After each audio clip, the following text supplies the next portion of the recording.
કૃષ્ણ દર્શક મિત્રો, આપનું સ્વાગત છે અમારી યુટ્યુબ ચેનલ મયુરભાઈ પી શાસ્ત્રી ઓફિશિયલની અંદર. આપણે અગાઉ શ્રીમદ ભગવદ્ ગીતાનો 15મો અધ્યાય શ્રવણ કર્યો. હવે ભગવદ્ ગીતાનો 16મો અધ્યાય શ્રવણ કરીએ. ઓમ શ્રી પરમાત્મને નમઃ. શ્રીમદ ભગવદ્ ગીતા 16 અધ્યાય દેવાસુર સંપતિત વિભાગ યોગ. શ્રી ભગવાન ઉવાચ.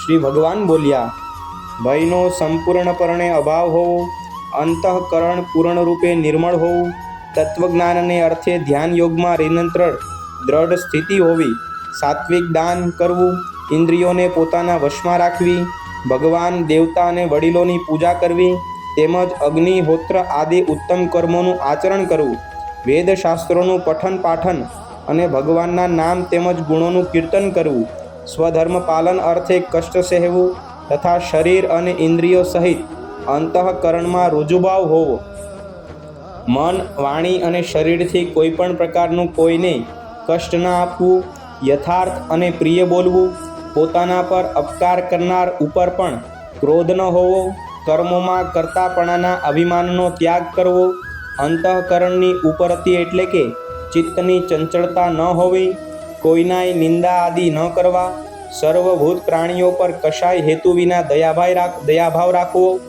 ઇન્દ્રિયોને વિષયો સાથે સંયોગ થવા છતાં પણ વિષયો પ્રત્યે આસક્તિ ન હોવી, મૃદુ સ્વભાવ હોવો, લોક અને શાસ્ત્રથી વિરુદ્ધ આચરવામાં લજ્જા થવી તથા વ્યર્થ ચેષ્ટાઓ ન થવી, તેજ, ક્ષમા, ધૈર્ય, બાહ્ય શુદ્ધિ, કોઈના પ્રત્યે શત્રુભાવ ન હોવો, પોતાનામાં પૂજ્યતાનું અભિમાન ન હોવું. આ સગળા હે ભારત દેવી સંપદાને લઈને જન્મેલા માણસના લક્ષણો છે. હે પાર્થ, દંભ, ઘમંડ, અભિમાન, ક્રોધ, કઠોરતા અને વળી અજ્ઞાન આ સગળા આસુરી સંપદાને લઈને જન્મેલા માણસના લક્ષણો છે. દેવી સંપદા મુક્તિ માટે અને આસુરી સંપદા બાંધવા માટે મનાય છે.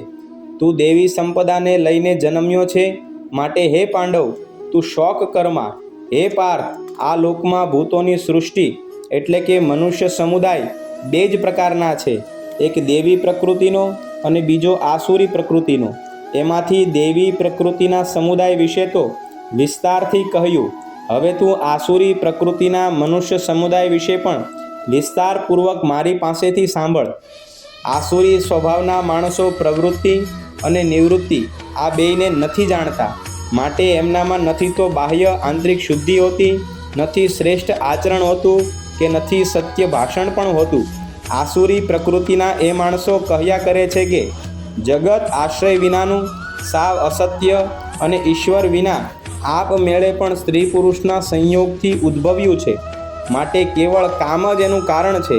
એ કામ સિવાય બીજું શું છે? આ મિથ્યા દ્રષ્ટિને આધારે નાશ પામેલા સ્વભાવના, મંદબુદ્ધિના, સૌનો અપકાર કરનારા, ક્રૂરકર્મી માણસો માત્ર જગતનો નાશ કરવા માટે જ સમર્થ હોય છે. દંભ, માન અને મદથી ભરેલા એ માણસો કોઈ પણ રીતે પૂરી ન થનારી કામનાઓનો આશરો લઈને અજ્ઞાનને લીધે મિથ્યા સિદ્ધાંતોને પકડીને તેમજ ભ્રષ્ટ આચરણો ધારણ કરીને સંસારમાં વિચરે છે તથા તેઓ મૃત્યુ પર્યંત રહેનારી અસંખ્ય ચિંતાઓનો આશરો લેનારા, વિષયોને ભોગવવામાં તત્પર રહેનારા અને આટલું જ સુખ છે એમ માનનારા હોય છે. આશાના સેંકડો ફંદાઓથી બંધાયેલા એ માણસો કામ ક્રોધને પરાયણ થઈને વિષય ભોગોને અર્થે અન્યાયથી ધન આદિ પદાર્થોને ભેગા કરવાના પ્રયત્નો કર્યા કરે છે. તેઓ વિચાર્યા કરે છે કે મેં આજે આ મેળવી લીધું અને હવે આ મનોરથને પાર પાડીશ. મારી પાસે આટલું ધન છે અને હજી પણ આ થઈ જશે. પેલો શત્રુ તો મારા વડે હણાયો અને પેલા બીજા શત્રુઓને પણ હું હણી નાખીશ. હું ઈશ્વર છું, ઐશ્વર્યને ભોગવનારો છું. હું સઘળી સિદ્ધિઓથી યુક્ત છું તથા બળવાન અને સુખી છું. હું ઘણો ધનવાન છું અને મારું આટલું મોટું કુટુંબ છે. મારા જેવો બીજો કોણ છે? હું યજ્ઞ કરીશ, દાન દઈશ અને મોજ મજા કરીશ. આમ અજ્ઞાનને કારણે મોહિત રહેનારા, અનેક રીતે ભ્રમિત ચિત્ત તથા મોહરૂપી જાળથી વીંટળાયેલા તેમજ વિષય ભોગોમાં રચ્યા પચ્યા રહેનારા આસુરીજનો મહાન અપવિત્ર નરકમાં પડે છે. એવા પોતે પોતાને જ શ્રેષ્ઠ મારનારા ઘમંડી માણસો ધન અને માનના મદથી ચૂર થઈને કેવળ નામ માત્રના યજ્ઞો વડે ઢોંગ કરવા ખાતર શાસ્ત્ર વિધિ કર્યા વિના યજન કરે છે.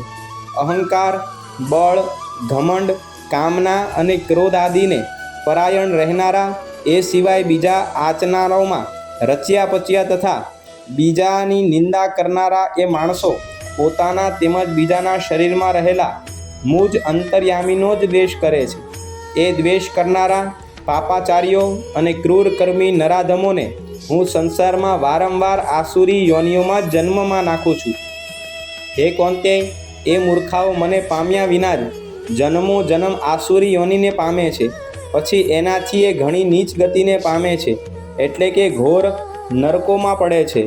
કામ, ક્રોધ તથા લોભ આ 3 જાતના નરકના દ્વાર આત્માનો નાશ કરનારા એટલે કે એને અધોગતિએ લઈ જનારા છે. માટે આ ત્રણેયને ત્યજી દેવા જોઈએ. હે કુંતીપુત્ર, આ ત્રણેય નરકના દ્વારોથી છૂટેલો માણસ પોતાનું કલ્યાણ આચરે છે, માટે પરમ ગતિને એટલે કે મને પામી જાય છે. જે માણસ શાસ્ત્ર વિધિને છોડીને પોતાની ઈચ્છા પ્રમાણે મનમાન્યું આચરણ કરે છે, એ ન તો સિદ્ધિને પામે છે, ન પરમ ગતિને કે ન સુખને.